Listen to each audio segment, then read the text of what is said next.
15 বছরের একচ্ছত্র আধিপত্যের পতন পশ্চিমবঙ্গের রাজনীতিতে যেন এক রাতের মধ্যে ঘটে গেল শতাব্দীর সবচেয়ে বড় রাজনৈতিক ভূমিকম্প। যে ভবানীপুরকে বলা হতো মমতা বন্দ্যোপাধ্যায়ের অভেদ্য দুর্গ, সেখানেই তিনি মুখ থুবড়ে পড়লেন। আর ওপারে এই ক্ষমতার পালা বদলের রাতেই বাংলাদেশ সীমান্তে হঠাৎ জারি করা হলো সর্বোচ্চ সতর্কতা। টহল বাড়িয়েছে বর্ডার গার্ড বাংলাদেশ বা বিজিপি। কিন্তু কেন? হঠাৎ কি এমন ঘটল যে রাতের অন্ধকারে বিজেপিকে এমন অ্যালার্ট পজিশনে যেতে হলো? নির্বাচনে জিতেই কি বাংলাদেশকে গাজার মতো শিক্ষা দেওয়ার স্পর্ধা দেখাচ্ছেন বিজেপি নেতা শুভেন্দু অধিকারী? পশ্চিমবঙ্গের এই নতুন সমীকরণ বাংলাদেশের জন্য ঠিক কতটা ভয়ানক হতে যাচ্ছে? আজ আমরা এই পুরো রাজনৈতিক চালচিত্রের একেবারে ভেতরের খবরটা আপনাদের সামনেই তুলে ধরব। পশ্চিমবঙ্গের 294টি আসনের মধ্যে 148টি আসন পেলেই যেখানে সরকার গঠন করা যায়, সেখানে বিজেপি একাই ছাড়িয়ে গেছে 200 ঘর।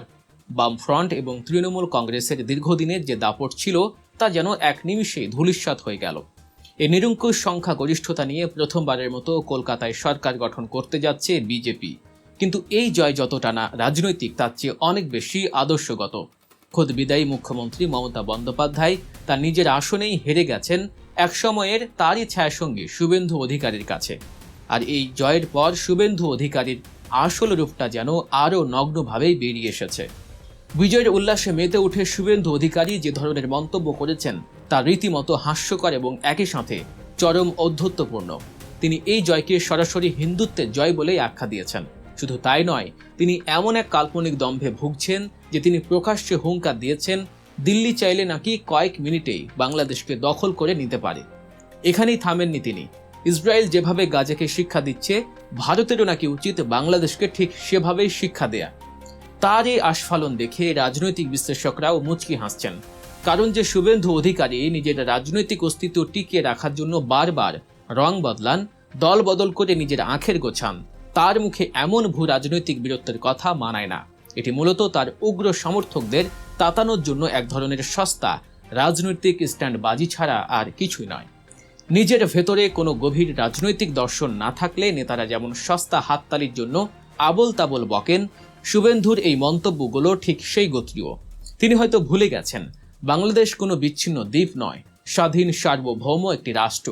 আর এই ধরনের শিশুতোষ ও কুরুচিপূর্ণ উস্কানি কেবল তার রাজনৈতিক দেউলিয়াত্মকেই প্রমাণ করে।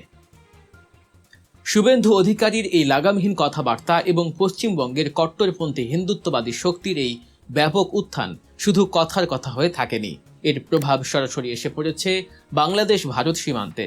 4ই মে রাতে বিজেপির পক্ষ থেকে দেয়া এক বিশেষ বার্তায় জানানো হয়েছে, সীমান্ত দিয়ে যে কোনো ধরনের অবৈধ অনুপ্রবেশ রোধে তারা এখন সর্বোচ্চ সতর্ক অবস্থায় রয়েছে। বিজিবির সদস্যরা ভারী অস্ত্রশস্ত্র নিয়ে টহল দিচ্ছেন, নদীতে স্পিড বোর্ড নিয়ে নজরদারি চলছে এবং সীমান্তবর্তী রাস্তাগুলোতে কড়া চেকপোস্ট বসানো হয়েছে। হঠাৎ করে কেন এই সতর্কতা? বিশ্লেষকরা মনে করছেন পশ্চিমবঙ্গে ক্ষমতার এই পালাবদলের পর হিন্দুত্ববাদী শক্তির বিজয়ে ওপারে এক ধরনের মনস্তাত্ত্বিক ও নিরাপত্তা ঝুঁকি তৈরি হয়েছে। বিশেষ করে পশ্চিমবঙ্গের সীমান্তবর্তী জেলাগুলোতে রাজনৈতিক রেষারেষি বা সহিংসতার আঁচ যেন কোনোভাবেই বাংলাদেশের ভেতরে এসে না পড়ে, সেদিকে কড়া নজর রাখা হচ্ছে। সবচেয়ে বড় ভয়টি হলো পুশ ইন বা জোরপূর্বক অনুপ্রবেশের ভয়। ওপারে যখন উগ্র রাজনৈতিক শক্তির আস্ফালন বাড়ে, তখন সাধারণ মানুষ বা সংখ্যালঘুদের উপর চাপ প্রয়োগ করে তাদের জোর করে সীমান্তের ওপারে ঠেলে দেওয়ার একটা নোংরা খেলা শুরু হতে পারে। বিজিবি মূলত সেই আশঙ্কা থেকে আগেভাগে এই কঠোর অবস্থান নিয়েছে, যেন সীমান্ত দিয়ে একটি মাছিও অবৈধভাবে গলতে না পারে। পশ্চিমবঙ্গের এই ফলাফলের পর সবচেয়ে বেশি উৎকণ্ঠায় রয়েছে সেখানকার সংখ্যালঘু মুসলিম সমাজ। গত 1 দশকেরও বেশি সময় ধরে মমতা রাজনীতির একটি বড় ভিত্তি ছিল এই মুসলিম ভোট ব্যাংক।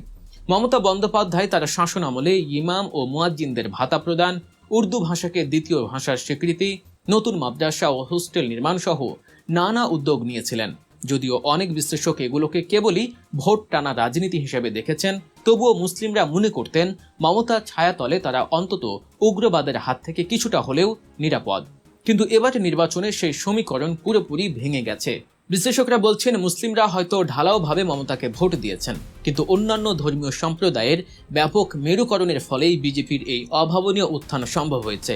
আর এই নতুন সরকারের অধীনে শিক্ষা, কর্মসংস্থান এবং দৈনন্দিন জীবনে পশ্চিমবঙ্গের মুসলিমরা কতটা নিরাপদে থাকবেন তা নিয়ে এক বিরাট প্রশ্নবোধক চিহ্ন এবং হতাশা তৈরি হয়েছে। তবে পশ্চিমবঙ্গের এই রাজনৈতিক অস্থিরতা এবং সীমান্ত নিয়ে উত্তেজনার মাঝে বাংলাদেশ সরকার কিন্তু মোটেও নীরব দর্শকের ভূমিকায় নেই, বরং বাংলাদেশের পক্ষ থেকে অত্যন্ত কড়া এবং স্পষ্ট বার্তা দেওয়া হয়েছে।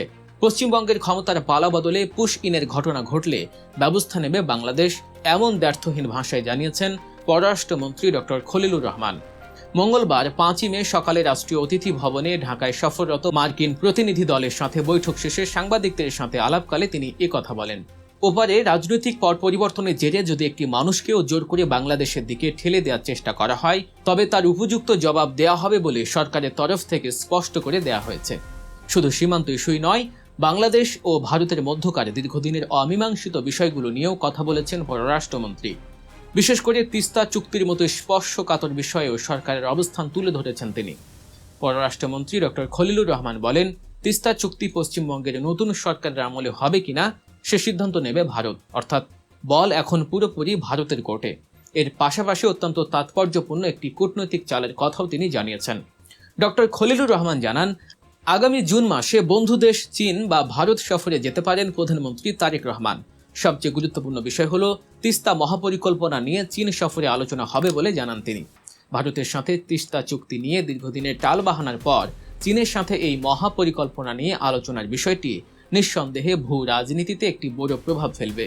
এটি ভারতের জন্য একটি প্রচ্ছন্ন বার্তাও বটে যে বাংলাদেশ তার প্রাণী সম্পদ ব্যবস্থাপনার জন্য অনন্তকাল কারো দিকে চেয়ে বসে থাকবে না। সব মিলিয়ে পশ্চিমবঙ্গের এই নতুন রাজনৈতিক দৃশ্যপট বাংলাদেশ ও ভারতের দ্বিপাক্ষিক সম্পর্কের জন্য এক বিরাট সংশয় এবং অনিশ্চয়তার জন্ম দিয়েছে। এতদিন কেন্দ্রে বিজেপি এবং রাজ্যে তৃণমূল থাকায় বাংলাদেশ অনেক ক্ষেত্রে একটি ভারসাম্যপূর্ণ কূটনীতির সুযোগ পেত, কিন্তু এখন কেন্দ্রে এবং রাজ্যে একই দলের সরকার। এতে করে পশ্চিমবঙ্গের উপর দিল্লির নিয়ন্ত্রণ যেমন বাড়বে, তেমনি তিস্তার পানি বন্টন, সীমান্ত হত্যা বন্ধ কিংবা বাণিজ্যের মতো ইস্যুগুলোতে রাজ্যের নতুন সরকার কতটা নমনীয় হবে বা আদৌ হবে কিনা তা নিয়ে গভীর শঙ্কা রয়েছে। শুভেন্দু অধিকারীর মতো পাগলাটে নেতারা যখন প্রকাশ্যেই বাংলাদেশের বিরুদ্ধে উস্কানিমূলক কথা বলেন এবং তাদের কেন্দ্রীয় সরকার যখন তাতে নীরব থাকে, তখন দুই দেশের বন্ধুত্বের ভিত্তি কতটা মজবুত সেই প্রশ্ন ওঠাটা খুবই স্বাভাবিক। আগামী দিনগুলোতে এই রাজনৈতিক পট পরিবর্তনের প্রভাব বাংলাদেশের অর্থনীতি, রাজনীতি এবং সীমান্ত নিরাপত্তায় ঠিক কতটা জোরালো আঘাত হানবে তা হয়তো সময়ই বলে দেবে। তবে এই মুহূর্তে বাংলাদেশের জন্য সবচেয়ে বেশি প্রয়োজন সীমান্তে করা নজরদারি রাখা এবং কূটনৈতিকভাবে যে কোনো পরিস্থিতি মোকাবেলার জন্য প্রস্তুত থাকা। দর্শক, পশ্চিমবঙ্গের রাজনীতি এবং বাংলাদেশ ভারত সম্পর্কের এই জটিল সমীকরণ নিয়ে আপনাদের কি মতামত? শুভেন্দু অধিকারীর এই অধ্যত্বপূর্ণ বক্তব্যকে আপনারা কিভাবে দেখছেন? এবং তিস্তা মহাপরিকল্পনা নিয়ে চীনের সাথে বাংলাদেশের আলোচনার উদ্যোগটি কি সঠিক পদক্ষেপ বলে আপনি মনে করেন? আপনাদের মূল্যবান মতামত অবশ্যই কমেন্ট করে আমাদের জানাবেন। ভিডিওটি শেষ করার আগে মনে করিয়ে দিতে চাই, রাজনীতির ভেতরের খবর এবং এমন আরও বিশ্লেষণধর্মী তথ্যবহুল ভিডিও পেতে আমাদের গল্প নিউজ চ্যানেলটি সাবস্ক্রাইব করুন এবং নতুন ভিডিও নোটিফিকেশন পেতে বেল আইকনে ক্লিক করে রাখুন। ভালো থাকবেন, সুস্থ থাকবেন, রাজনৈতিকভাবে সচেতন থাকবেন। আল্লাহ হাফেজ।